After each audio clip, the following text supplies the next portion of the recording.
Good evening students. आज हम BSc second year का थर्ड पेपर फिजिकल केमिस्ट्री के बहुविकल्पी प्रश्नों के बारे में अध्ययन करेंगे, जिसमें आज का जो लेसन है वो है द्रव मिश्रण लिक्विड मिक्सचर्स। तो इसके बारे में जो अध्ययन करेंगे वो बहुविकल्पी प्रश्न या मल्टीपल चॉइस क्वेश्चन का अध्ययन करेंगे। और ज़्यादा समय ना लेते हुए मैं इसके फर्स्ट क्वेश्चन को सॉल्व कर रहा हूँ। तो उसमें दिया गया है आदर्श विलयन होते हैं। तो ये जो फर्स्ट क्वेश्चन है उसको सॉल्व करने से पहले हम आदर्श विलयन और अनादर्श विलयन को थोड़ा सा डिस्कस कर लेते हैं। तो यहाँ पर हम देखते हैं कि जो आदर्श विलयन होते हैं तो इसकी जो डेफिनेशन होती है आदर्श विलयन की वो होती है कि वे विलयन जो किसी सांद्रता तथा ताप पर राउल्ट के नियम का पालन करते हैं आदर्श विलयन कहलाते हैं। तो और अनादर्श विलयन क्या होते हैं? वे विलयन जो राउल्ट के नियम का पालन नहीं करते तथा जिनके बनने पर एंथैल्पी और आयतन दोनों में परिवर्तन होता है अनादर्श विलयन कहलाते हैं। तो जैसा हमने देखा कि आदर्श विलयन क्या होते हैं और अनादर्श विलयन क्या होते हैं। तो जो राउल्ट के नियम का पालन करेंगे उन्हें हम आदर्श विलयन कहते हैं। तो इसके हिसाब से हम ये पहला जो क्वेश्चन है उसको सॉल्व करेंगे कि आदर्श विलयन होते हैं। तो ऑप्शन फर्स्ट है जो राउल्ट के नियम का पालन करते हैं। तो हमारा ऑप्शन ए जो नंबर 1 है वो सही हो जाएगा, जबकि जो हेनरी नियम का पालन करते हैं ये भी रॉन्ग है। जो दोनों नियम का पालन करते हैं ये भी रॉन्ग है। इनमें से कोई नहीं, ये भी रॉन्ग है। तो जो फर्स्ट क्वेश्चन है, फर्स्ट आदर्श विलयन होते हैं जो राउल्ट के नियम का पालन करते हैं। नेक्स्ट क्वेश्चन देखते हैं। विलयन होते हैं तो विलयन क्या होंगे? तो यहाँ पर देखते हैं दो या दो से अधिक पदार्थ के समांग मिश्रण को जिसमें एक या अधिक पदार्थ एक अन्य पदार्थ में विलित हुए हों विलयन कहते हैं। दूसरा है ऑप्शन दो या अधिक पदार्थों के समांग मिश्रण की जिनमें एक या एक से अधिक विलयन मिश्रित होते हैं। ऑप्शन नंबर 3 ए व बी दोनों। ऑप्शन 4 है इनमें से कोई नहीं। तो यहाँ पर जो विलयन की परिभाषा होती है वो क्या होगी कि दो या दो से अधिक पदार्थ के समांग, समांग मीन्स सम अंग या समान मात्रा में, तो समांग मिश्रण को जिसमें एक या अधिक पदार्थ एक अन्य पदार्थ में विलित हुए हों विलयन कहते हैं। ये हमारी जो विलयन की राइट डेफिनेशन होती है। तो विलयन यही है कि दो या दो से अधिक पदार्थ के समांग मिश्रण को जिसमें एक या अधिक पदार्थ एक अन्य पदार्थ में विलित हुए हों विलयन कहते हैं। नेक्स्ट क्वेश्चन, विलयन कितने प्रकार के होते हैं? तो यहाँ पर देखेंगे कि विलयन 8 प्रकार के होंगे या 9 प्रकार होंगे, इनमें से कोई नहीं या दोनों। तो जो विलयन हैं वो हमारे कितने होते हैं? 8 टाइप के होते हैं। 8 प्रकार के विलयन होते हैं। तो नेक्स्ट क्वेश्चन देखते हैं। निम्नलिखित में से पूर्ण मिश्रित द्रव युग्म कौन है? तो कहना है ये जो 4 ऑप्शन दिए हैं, फिनॉल और जल, निकोटीन और जल, ग्लिसरॉल और जल, साइक्लोहेक्सेन और जल। तो इनमें जो 4 ऑप्शन जो दिए हुए हैं उनमें से जो पूर्ण मिश्रित एक दूसरे में हो जाए तो ऐसे द्रव्य युग्म को हमें छाड़ना है।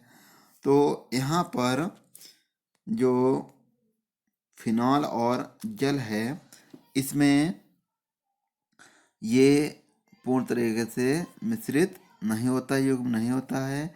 निकोटीन और जल भी पूर्ण मिश्रित नहीं होगा। और ग्लिसरॉल और जल, तो यहाँ पर जो ग्लिसरॉल होता है वो CH2OH CHOH CH2OH और इसके साथ जो वाटर है हमारा H2O, तो दोनों का जो युग्म होता है वो पूर्ण मिश्रित होगा। तो हमारा जो राइट आंसर होगा वो 3 इज द राइट आंसर होगा। ग्लिसरॉल और जल पूर्ण मिश्रित द्रव युग्म है। नेक्स्ट क्वेश्चन देखते हैं। परासरण दाव होते हैं, तो परासरण दाव क्या होंगे? परासरण दाव इसमें क्या होगा? समान ताप दाब पर विभिन्न पदार्थों के समअणुक विलयनों की परासरण दाब समान होते हैं। नंबर 2 असमान होते हैं। और नंबर 3 इसमें ए व बी दोनों और नंबर 4 है इनमें से कोई नहीं। तो यहाँ पर जो ऑप्शन है हमारा कि जो 5वें में option A is the right answer, कि जो नंबर 1 है कि समान ताप दाब पर विभिन्न पदार्थों के समअणुक विलयनों की परासरण दाब समान होते हैं। तो जो परासरण दाब होंगे उनका ताप दाब पर विभिन्न पदार्थों के समअणुक मतलब समान अणुक विलयनों की जो परासरण दाब होगा वो भी समान होता है। तो इसलिए जो हमारा राइट आंसर होगा number 1 is the right answer. Question number 6 फ्यूगासिटी की परिभाषा है। तो यहाँ पर फ्यूगासिटी की जो परिभाषा होगी या डेफिनेशन होती है तो हम देखते हैं एक एक करके। नंबर 1 है किसी पदार्थ की सक्रियता उसकी किसी दी गई अवस्था तथा शुद्ध अवस्था में फ्यूगासिटी मानों की निष्पत्ति है। तो यहाँ पर ये भी हो सकता है। पहले हम चारों जो ऑप्शन हैं उसको हम चेक किए ले रहे हैं। किसी पदार्थ की सक्रियता उसकी किसी दी गई अवस्था तथा अशुद्ध अवस्था फ्यूगासिटी मानों की निष्पत्ति नहीं है, ये तो रॉन्ग है। और ऑप्शन नंबर 3 है ए व बी दोनों, तो ये भी रॉन्ग है। तो कहने का मतलब ये हुआ कि जो ऑप्शन हमारा 1 है वो राइट है, जबकि ऑप्शन सेकंड रॉन्ग है, ऑप्शन थर्ड भी रॉन्ग है और ऑप्शन 4 भी रॉन्ग है। तो इसका क्वेश्चन नंबर 6 का जो राइट आंसर होगा नंबर फर्स्ट। वास्तविक अथवा अनादर्श विलयन कहलाते हैं। जैसा कि अभी हमने इसकी अनादर्श विलयन की डेफिनेशन भी बताई थी कि जो अनादर्श विलयन होते हैं वो क्या करते हैं, राउल्ट के नियम का पालन नहीं करते हैं। तो जो अनादर्श विलयन हैं उनकी जो डेफिनेशन होती है वो होती है वे विलयन जो राउल्ट के नियम का पालन नहीं करते तथा जिनके बनने पर एंथैल्पी और आयतन दोनों में परिवर्तन होता है, अनादर्श विलयन कहलाते हैं। तो यहाँ पर जो अनादर्श विलयन हैं उसके तरफ ये अधिकतर विलयन आदर्श विलयन से विचलन धनात्मक तथा ऋणात्मक विलयन प्रदर्शित करते हैं। तो option number 1 is the right answer, ये जो है हमारा सही आंसर हो जाएगा। साइक्लोहेक्सेन है, तो साइक्लोहेक्सेन किस तरह होता है? तो साइक्लोहेक्सेन इस तरह होता है। तो साइक्लोहेक्सेन एक प्रथम प्रकार का वास्तविक विलयन होता है। तो ऑप्शन हमारा first is the right answer. Next question, hydrochloric अम्ल है, तो जो हाइड्रोक्लोरिक अम्ल हैं तो उसमें हाइड्रोक्लोरिक अम्ल का सूत्र जो होता है HCl होता है, और जो हाइड्रोक्लोरिक अम्ल होंगे उनमें उसे क्या कहते हैं, जो राउल्ट के नियम से ऋणात्मक विचलन प्रदर्शित करते हैं। ऑप्शन सेकंड है, जो राउल्ट के नियम से धनात्मक विचलन प्रदर्शित करते हैं, और ऑप्शन थ्री है दोनों, और ऑप्शन फोर है इनमें से कोई नहीं।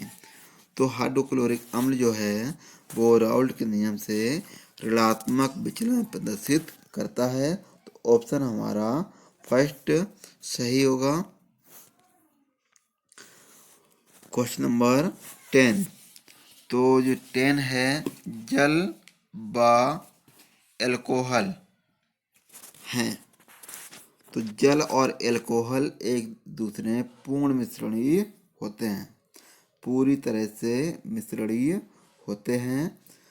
तो जैसे कि हमें पता है कि जो वाटर है आपका H2O, और इसमें एल्कोहल का है C2H5OH, एक दूसरे में जब मिलाते हैं तो ये पूरी तरह से एक दूसरे में मिक्स होकर एक विलयन बनाते हैं।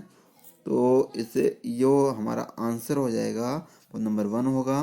पूरी तरह से मिश्रणीय विलयन ये होता है, आंशिक तरह मिश्रण विलयन नहीं होता है, ना ये दोनों होते हैं, ना इनमें से कोई है, ये भी गलत होगा। तो ऑप्शन हमारा first is the right answer.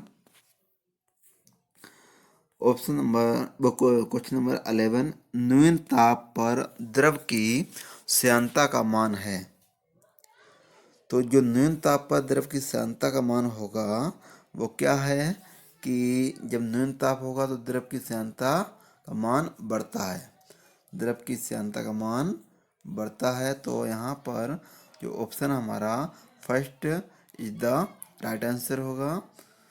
Next question, न्यून ताप और उच्च दाब पर सभी पदार्थ होते हैं, तो न्यून ताप और उच्च दाब पर, low temperature and high pressure पर सभी पदार्थ होते हैं। यहाँ पर ऑप्शन हमारा first is the right answer, क्योंकि जो ठोस होते हैं या सॉलिड होते हैं, जो हमारे सॉलिड होंगे उनका जो है लो टेम्परेचर होगा एंड हाई प्रेशर होगा। तो low temperature and high pressure पर जो सभी पदार्थ होते हैं वो ठोस होते हैं। अगर टेम्परेचर हाई होगा और प्रेशर लो होगा तो ये लिक्विड व ठोस रहेगा ही नहीं, जबकि ये पिघल जाएगा।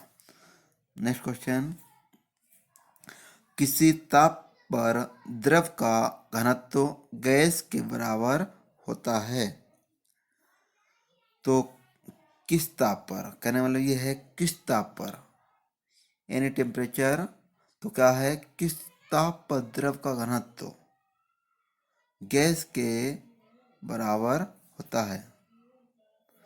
तो यहाँ पर हमारा जो ऑप्शन होगा इसमें क्वथनांक, गलनांक, अंतिम ताप, परम ताप, तो इसमें जो ऑप्शन होगा हमारा वो option 3 is the right answer, अंतिम ताप। किस ताप पर द्रव का घनत्व गैस के बराबर होता है, तो अंतिम ताप पर जो है गैस के बराबर हो जाएगा। नेक्स्ट क्वेश्चन देखते हैं, ठोस अवस्था में किसी पदार्थ का गलनांक द्रव अवस्था में उसी पदार्थ में हिमांक से होता है। तो ठोस अवस्था में किसी पदार्थ का गलनांक द्रवावस्था में उसी पदार्थ में हिमांक से होता है। तो यहाँ पर हमारा ऑप्शन जो है option 4 is the right answer. तो हिमांक के बराबर होता है यहाँ पर। तो किसी पदार्थ का जो गलनांक है वो द्रव अवस्था में उसी पदार्थ में हिमांक से बराबर होगा। नेक्स्ट क्वेश्चन, बर्फ में जल की उपसह संयोजकता होती है। तो बर्फ में जल की जो कोऑर्डिनेशन या कोऑर्डिनेशन बैलेंसी जो होती है वो क्या होगी। तो यहाँ पर जो आंसर होगा हमारा वो option 3 is the right answer कि बर्फ में जल की उपसंयोजकता जो होती है वो 4 होती है। उपसह संयोजकता कहने का मतलब ये हुआ कि जो वाटर है, वाटर के 3 रूप होते हैं, ठोस,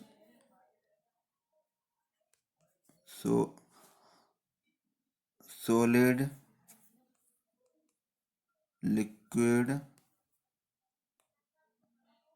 एंड गैस और गैस। तो यहाँ पर बर्फ में जो जल की उपसंयोजकता होती है वो 4 होती है और सॉलिड और लिक्विड के बीच में भी एक प्लाज्मा की एक स्तर होता है। जब सॉलिड से लिक्विड होता है तो एक पहले प्लाज्मा भी बनता है।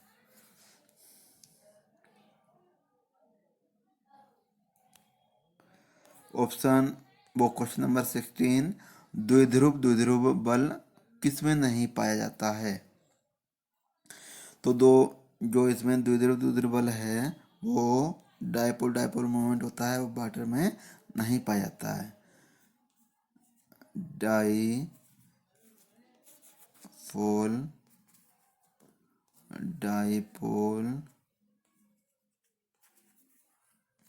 मोमेंट क्या है, is not equal to H2O।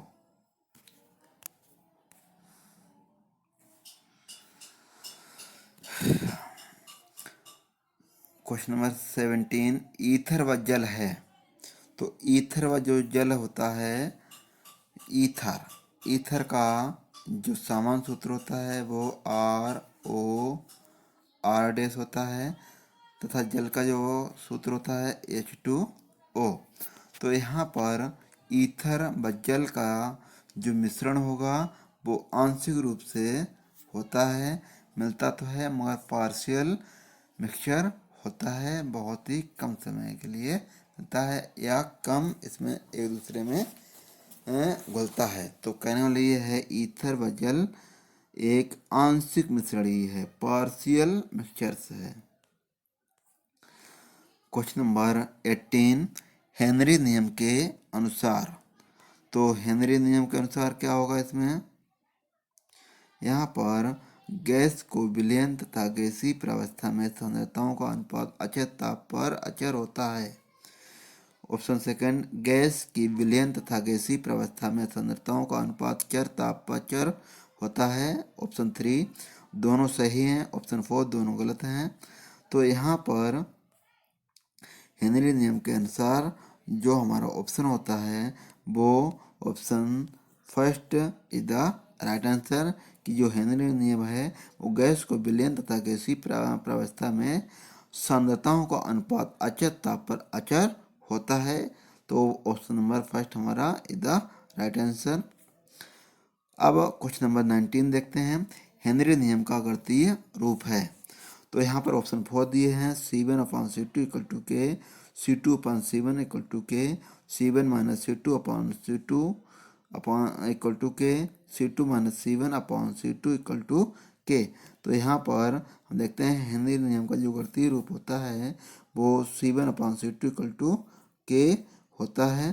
तो इस तरह C1/C2 बराबर के, ये हेनरी नियम का गणितीय रूप होता है। तो ये इसलिए हमारा जो option first is the right answer. अब हम देखते हैं क्वेश्चन नंबर 20। द्रव में कौन सा बल उपस्थित नहीं होता है? तो यहाँ पर ऑप्शन 4 दिए हुए हैं। ऑप्शन नंबर 1 द्विध्रुव बल, ऑप्शन सेकंड गुरुत्वाकर्षण बल, ऑप्शन नंबर 3 प्रेरित द्विध्रुव बल, ऑप्शन 4 है आयन द्विध्रुव बल। तो यहाँ पर जो द्रव में कौन सा बल उपस्थित नहीं है, मतलब कि ऐसा बल हमें ढूंढना है द्रव में कि जो उसमें नहीं पाया जाता है। तो यहाँ पर आया है नहीं। तो बल क्या नहीं, ऐसा बल उपस्थित नहीं हो द्रव में। तो द्विध्रुव बल इसमें होता है, द्विध्रुव बल होता है। गुरुत्वाकर्षण बल नहीं होता है। प्रेरित द्विध्रुव बल भी होता है। आयन द्विध्रुव बल भी होता है। तो हमें क्या ढूंढना है कि जो बल नहीं होता है वही हमारा सही आंसर होगा। तो यहाँ पर जो हमारा आंसर सही होगा वो ऑप्शन सेकंड सही होगा यहाँ पर। और क्योंकि द्रव में गुरुत्वाकर्षण बल नहीं होता है। तो इस तरह हमने आज बीएससी सेकेंड ईयर का थर्ड पेपर फिजिकल केमिस्ट्री के बारे में के बहुविकल्पीय प्रश्नों को सॉल्व किया और इनके बारे में हमने गहनता से अध्ययन किया। और आशा है कि आपको इस लेक्चर में कुछ ना कुछ या जो बहुत कुछ इसके जो इम्पोर्टेंट क्वेश्चन हैं वो समझ में आएंगे। Thank you for watching.